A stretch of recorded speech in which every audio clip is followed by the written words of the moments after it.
Today our guest is Steven Shattuck, who is the Donor Engagement Manager at Bloomerang, and he's here to talk about donor management software, or CRM.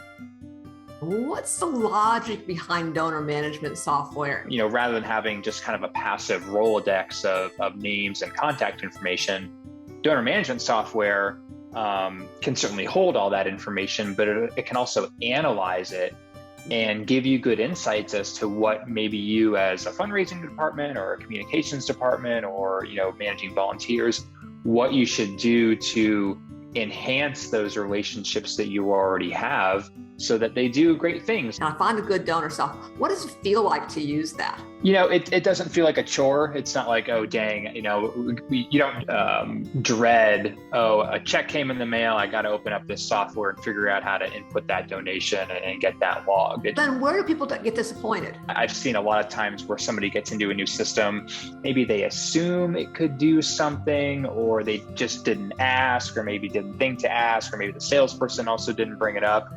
Not typically malicious. It's just human nature. We forget about things. Mm-hmm. So really doing your due diligence in that kind of shopping phase of what do we want it to accomplish? What are the goals of the system? What would we like it to do? That will really, I think, head off probably 90% of any potential disappointment thing. And it's kind of a boring one, but just the contract, the terms, what's the billing? Is it going to increase in the second year? What are some other reasons why maybe that price would increase? Just making sure you really kind of understand those fine print things. Some recent changes that might surprise listeners? Choices out there, and the costs have really come down over the last few years as the features and kind of the power of them has come up. So, this thing about, we're too small, or, that's for more mature organizations, or no, I could never afford that, no longer the case. How can the CEO manage turnover, security, and protect the agency when it comes to donor management software? Yeah, it's a delicate balance. I think one thing you can do to mitigate it is, encourage to the extent that you can multiple people to learn, the system. The other thing I would say is have some documentation, right? Have some internal standard operating procedures or other types of documents that say, hey, we're going to have multiple people in the system. These are the rules, right? These are the rules of engagement. This is how we enter data. We do it this certain way.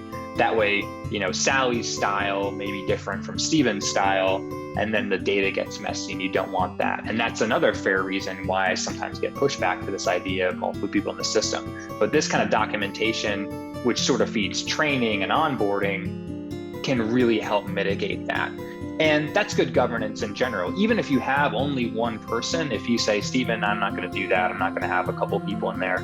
Okay, fine, but still do that for that one person, because you never know what's going to happen. Does Bloomerang have any tools that are templates to use for that kind of information? We do. And in fact, we have a free downloadable resource that is software agnostic that anyone could download. If they're using Razor's Edge, they're using Donor Perfect, you can use this as a starting point. Because we want this to happen, right? Even if you don't ultimately become a Bloomerang customer, it's good for the sector to do. For CEOs who want to know more, what's out there? Idealware, they put out a very unbiased, every few years, a report on many of the major players, at least in the CRM space. I think they also do look at some other types of software beyond CRMs, but they have an independent researcher, talks to all the vendors, talks to customers, and it's very, very unbiased. And I think you'll get some good information there. Steven, thank you so very much for doing this today. Anytime. Any last thoughts? Sometimes you can make a change pretty fast, right? It doesn't have to be this 6 to 9 month process. What would be an average time to switch systems? I think ideally 30 to 90 days is probably conservatively what people should account for. And that includes really getting up to speed, the training. It's not so much just the purchasing and the migration and the implementation, but also, we got to put the web forms on our website, and we got to get everyone trained and build all these new email templates.